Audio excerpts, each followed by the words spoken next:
Hello, this is Pastor Stephen Anderson from Faithful Word Baptist Church in Tempe, Arizona. And today we're going to continue talking about the synagogue of Satan. Now let me start out by saying this right away. When we talk about the synagogue of Satan, we're not talking about a race of people or an ethnicity. We're talking about a religion. A synagogue is a place of worship. Okay, so when the Bible talks about the synagogue of Satan, he's referring to the wicked religion of Judaism. It's a blasphemous religion. And God says those who practice it say they are Jews and are not, but are the synagogue of Satan.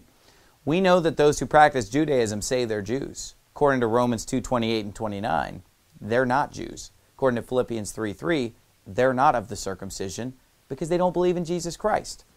Now in this passage, Revelation 3:9, listen to this. Behold, I will make them of the synagogue of Satan, which say they are Jews and are not, but do lie. Behold, I will make them to come and worship before thy feet, and to know that I have loved thee.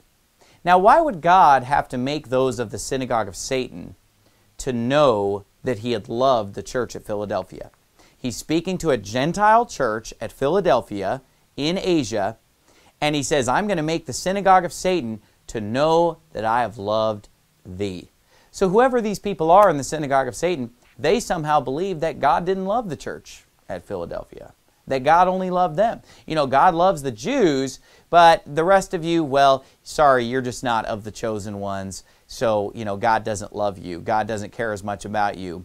That's a lie. And so the irony is that whenever you speak out against the synagogue of Satan, which is every Jewish synagogue, whenever you speak out against Judaism as a false religion, and whenever you speak out against ideologies like Zionism, you'll often be called a racist or anti-Semitic. But the irony is that those who are Zionist or those that follow Judaism are the racist, because they actually are the ones who believe that somehow because of their ethnicity, they're just automatically God's chosen people because they're physically of Abraham. And that we that are of a different ethnicity are somehow lower on the totem pole in God's eyes. So those of us who believe the truth about this, we're just teaching that God's not a respecter of persons. We're just teaching that we're all equal in God's sight when it comes to our ethnicity. Red and yellow, black and white. God isn't really interested in what color we are. We're all the same in God's eyes in that sense. So the one who is really the racist is the Zionist. The one who is teaching Judaism that somehow your ethnicity makes you special in God's eyes. Well, not in the New Testament. We're all of God's people in the New Testament. We're all of one blood, and it's our belief in Jesus Christ that makes us God's chosen people. And you know what? God loves us just as much as He loves the so-called Jews today.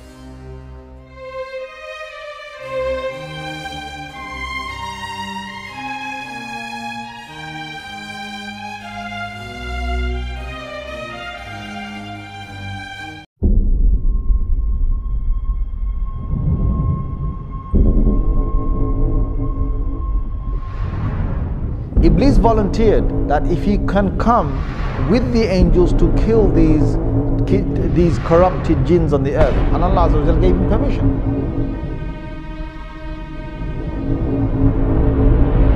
Suddenly Allah reveals to the angels and He says, I am about to make on the earth a Khalifa.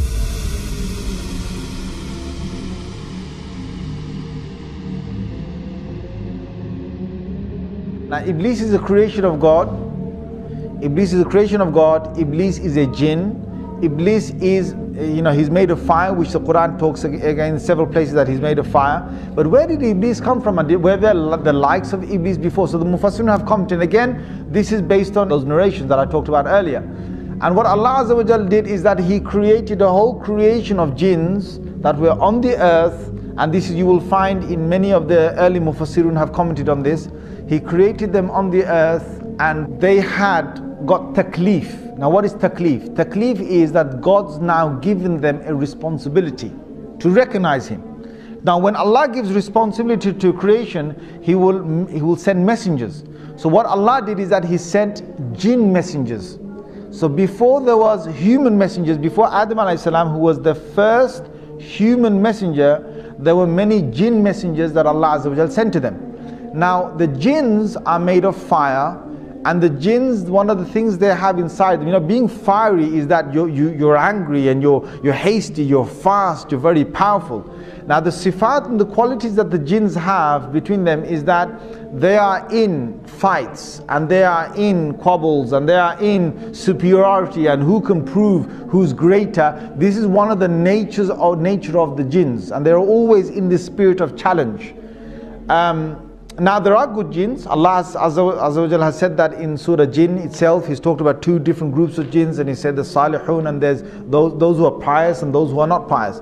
Now the ones that were on the earth were both types, and messengers came down. But the messengers in the many numbers were killed by the jinns on the earth. And there was great corruption that prevailed on the earth. There was great corruption that prevailed on the earth. Now there was one notable jinn that was very pious. Iblis, being who he was a good jinn, and he started to worship God to the extent, because jinns could fly, see, and jinns could go through many of the heavens. They could go up and down. They didn't have to stay on the earth. They didn't have to stay on the earth. They could travel up. It was only when Rasulullah sallallahu alaihi wasallam came that they were trapped within this first universe. This is clear from the Quran. This in Surah Safat you will find this. In Surah Jinn you will find this. That Allah did not allow them to go beyond the first heaven, or the first heaven meaning the end of this universe. They can't go past that after Rasulullah sallallahu alaihi wasallam became a prophet. But before that they could go above that.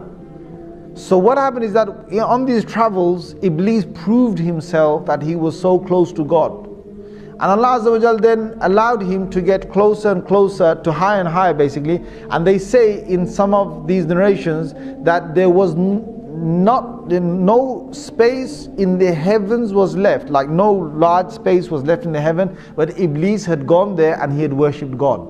So he was a very, very, very close, you could say jinn, servant jinn, however you want to put it, to God. Until then, Allah Azza wa Jal allowed him to come in the company of the malaika, of the angels. And he got the chance to be in the company of the malaika. Allah decided that He's going to send the angels down to the earth and to banish the mutamarrideen, or those jinns that had causes a lot of corruption on the earth. So this group was going to come down and they're going to kill many of these jinns that were just out of control. Iblis volunteered that if he can come with the angels to kill these corrupted jinns on the earth, and Allah Azza wa Jal gave him permission. So he came and they killed a lot of these jinns. They left only a few on the earth, and from these few again the progeny of the jinns would start. Now Iblis returns back.